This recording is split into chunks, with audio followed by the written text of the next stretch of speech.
ሁሴን ቻሌንጅ አደርጋለሁ። ሰው ፊትና አምላኬ እንዲህ ነው በልና ስበከኝ።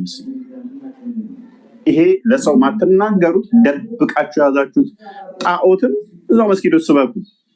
በደንፉ እየወጣችሁ በተናገራችሁ ቁጥር እውነተኛ አስተምሮታችሁን እንገልበዋለን ማለት ነው። ጨለምተኝነቱን አጥፋ፣ ጥላቻህን አውጣ፣ ልቦናህን ንጹህ አድርገው። ያኔ እውነትን ትረዳለህ።